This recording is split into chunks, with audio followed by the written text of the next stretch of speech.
Hi friends, అందరికీ ముందుగా ఉగాది శుభాకాంక్షలండి. ఈరోజైతే మా ఇంట్లో ఉగాది సెలబ్రేట్ చేసుకోవడానికి ఇలా చిన్నగా డెకరేట్ చేసుకున్నామండి. మా పిల్లలైతే ఈ మినీ హౌస్ని రెడీ చేశారు చూడండి. ఈ హౌస్కే చూడండి, చిన్న కిటికీ ఒకటి, విండో ఒకటి, దానికే తోరణాలు, మామిడాకు తోరణాలు, అలాగే ఈ పేపర్స్తో అండి, తోరణాలు పేపర్స్తో అన్నీ రెడీ చేశారు వాళ్ళైతే.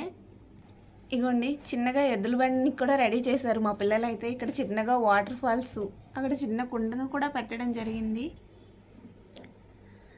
ఇక్కడ చూడండి, ఇదైతే మనకి పచ్చడికి కావాల్సిన అన్ని సామాగ్రిని ఇక్కడ డెకరేట్ చేయడం జరిగిందండి. బెల్లం, మిర్చి, చింతపండు, వేప పువ్వు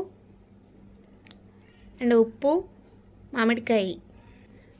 ఈ ఉగాది అయితే అందరికీ మంచి జరగాలని కోరుకుంటున్నామండి. ఈ చిన్న వీడియో మీకు నచ్చితే లైక్ చేయండి. చూడండి, అలాగే ఇక్కడ మనం పూజకి కావాల్సినవన్నీ కూడా ఇక్కడ డెకరేట్ చేయడం జరిగిందండి.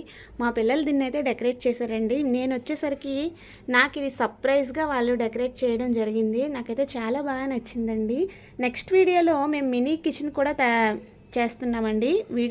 మా వీడియోస్ని ఫాలో అవ్వండి. మీకు ఈ వీడియో నచ్చిందనే అనుకుంటున్నాను. వీడియో నచ్చితే లైక్ చేయండి అండ్ షేర్ చేయండి. సబ్స్క్రైబ్ చేసుకోండి friends. Thank you for watching. Bye. ఈ హౌస్ మీకు నచ్చిందే అనుకుంటున్నానండి. నాకైతే చాలా బాగా నచ్చింది. ఇంకొకసారి ఉగాది శుభాకాంక్షలండి అందరికీ. Happy Ugadi. Okay friends, video నచ్చిందనే అనుకుంటున్నాను. మేమైతే మినీ కిచెన్ చేయబోతున్నాము. మీ ఏ ఐటెం చేయాలనేది మీరు ఫస్ట్ మాకు కామెంట్ రూపంలో తెలపండి. మేము ఆ వీడియోని కంపల్సరీగా చేసి పెడతామండి. Thank you for watching. Subscribe please.